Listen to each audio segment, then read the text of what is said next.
এবার এখান থেকে অনেকগুলো প্রশ্ন উঠতে শুরু করেছে দেবাশিস। ট্রাম্পের শুল্ক নীতিতে আমেরিকার অভ্যন্তরীণ প্রশ্ন, রাশিয়া এবং চীনের সঙ্গে কি এইবার ঘনিষ্ঠতা বাড়াবে ভারত, ঘনিষ্ঠতা বাড়বে ভারতের?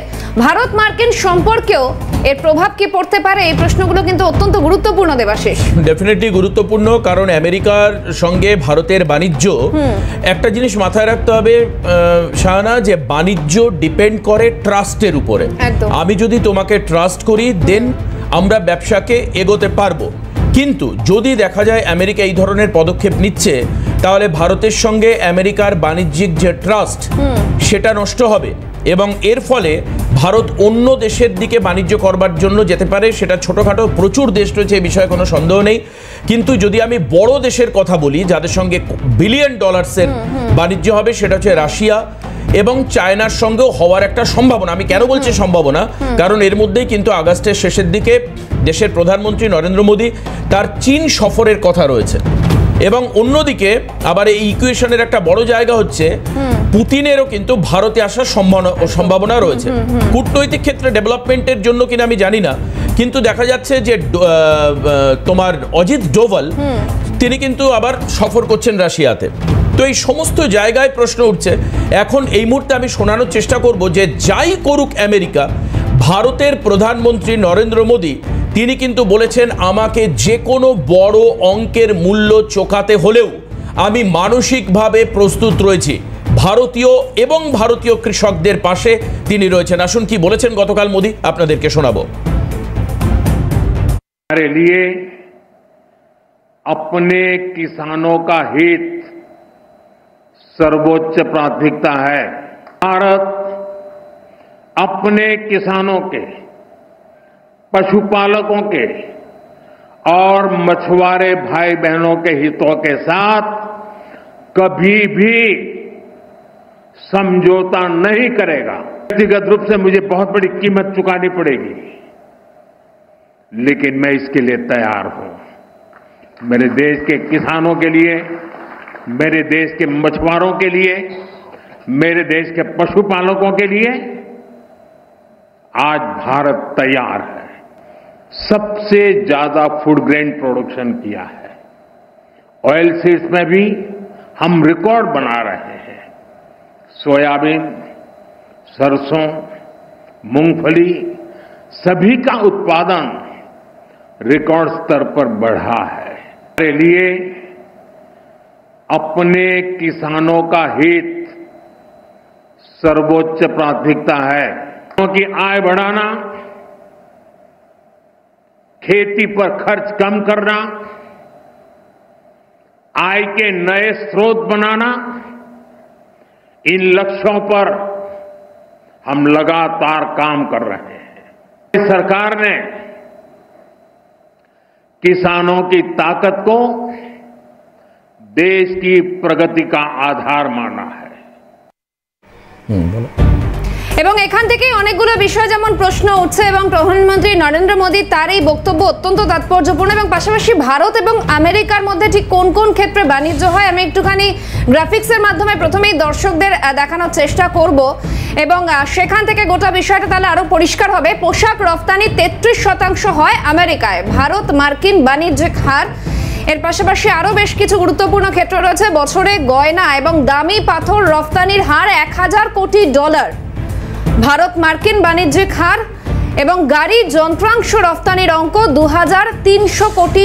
অর্থাৎ বেশ কয়েকটা গুরুত্বপূর্ণ ক্ষেত্র রয়েছে। আর এখান থেকে আলোচনা বিশ্লেষণ এগিয়ে নিয়ে যাব। আন্তর্জাতিক সম্পর্ক বিশেষজ্ঞ দেবাশিস নন্দী এই মুহূর্তে রয়েছেন আমাদের সঙ্গে। দেবাশিস দা, যে বিষয়টা সম্পর্কে জানতে চাইবো, আমরা একেবারে প্রধানমন্ত্রী নরেন্দ্র মোদীর বক্তব্য শোনালাম। এর আগে আমরা দেখেছি ভারতের অবস্থান মানে কোনো একটা ক্ষেত্রে যেন মার্কিন প্রেসিডেন্টদের সমীহ করে চলা হতো, কিন্তু এবারে যে একেবারে সেই কম্প্রোমাইজ করার জায়গা থেকে বেরিয়ে এসে প্রধানমন্ত্রী নরেন্দ্র মোদীর যে অবস্থান তিনি স্পষ্ট করেছেন, এর কি প্রভাব পড়তে পারে ভারতের বাণিজ্যিক ক্ষেত্রে? মানে এটা কি এরপর কি ভারত বাণিজ্যিক ক্ষেত্র থেকে লসে রান করবে নাকি গেইনার হবে? দেখুন, ভারত মার্কিন বাণিজ্যের যে গতি প্রকৃতি মানে আমদানি রপ্তানি, সেটা 91 সাল থেকে এটা ক্রমশ বৃদ্ধি পেয়েছে এবং তারপরে একটা গুরুত্বপূর্ণ ট্রেডিং পার্টনার হয়েছে ভারত মার্কিন যুক্তরাষ্ট্রের।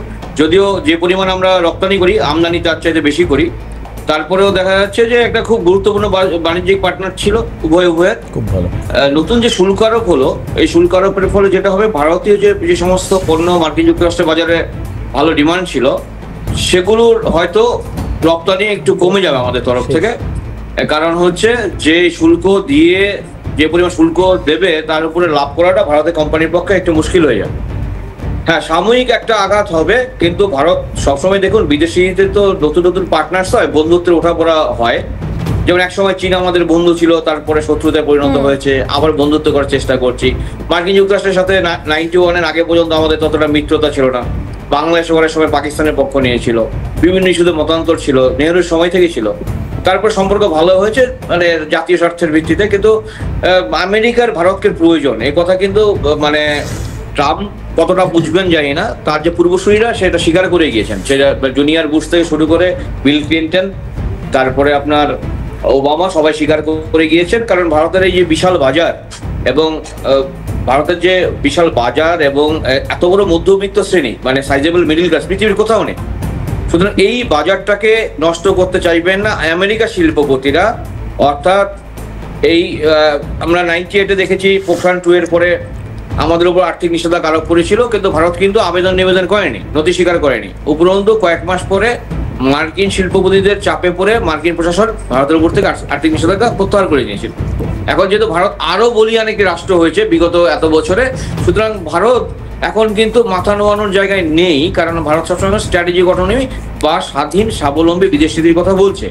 এবং ইউক্রেন যুদ্ধ শুরু হওয়ার পর বিভিন্ন সময় আমাদেরকে চাপ দিয়েছে মার্কিন যুক্তরাষ্ট্র যে মস্কোর সাথে সম্পর্ক যাতে ছিন্ন করি। ভারত কিন্তু অনমনীয় ছিল, তেহরানের সাথে সম্পর্ক ছিন্ন করার কথা বলেছিল, আমরা অনমনীয় ছিলাম, এখনো থাকবো।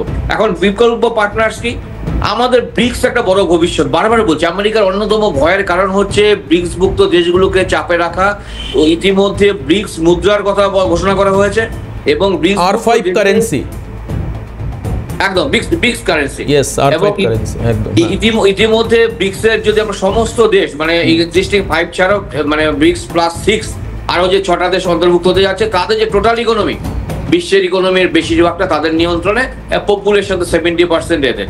সুতরাং এরা যদি নিজেদের মধ্যে বাণিজ্য করে আগামী দিনে, মানে অন্যান্য বাণিজ্য যে পার্টনার্স আমেরিকা ছাড়া যেগুলো ছিল তার মধ্যে থাকবেই। সুতরাং আমাদের ভয়ের কিছু নেই। হয়তো আর্থিক প্রবৃদ্ধির হার কিছুটা থমকে দাঁড়াতে পারে পরে টাইমিং, কিন্তু আমি যেহেতু পলিটিক্যাল সায়েন্স ইন্টারন্যাশনাল রিলেশনস লোক, আমি অর্থনীতিবিদ নয়, যেটুকু অভিজ্ঞতা দিয়ে বলছি ইন্টারন্যাশনাল পলিটিক্যাল ইকোনমিতে এরকম সম্পর্কের ভাঙা করা চলেই এবং এটা রেজিম টু রেজিম ভ্যারি করে। অর্থাৎ এই যে ডোনাল্ড ট্রাম্প ফার্স্ট রেজিমে যখন ছিলেন তখনও দেখবেন যে সম্পর্কটা ভালো ছিল, যে করোনা এলো হাইড্রোক্সিন ক্লোরোকুইনের রপ্তানিকে কেন্দ্র করে ভারতের উপর থ্রেট দিয়েছিল।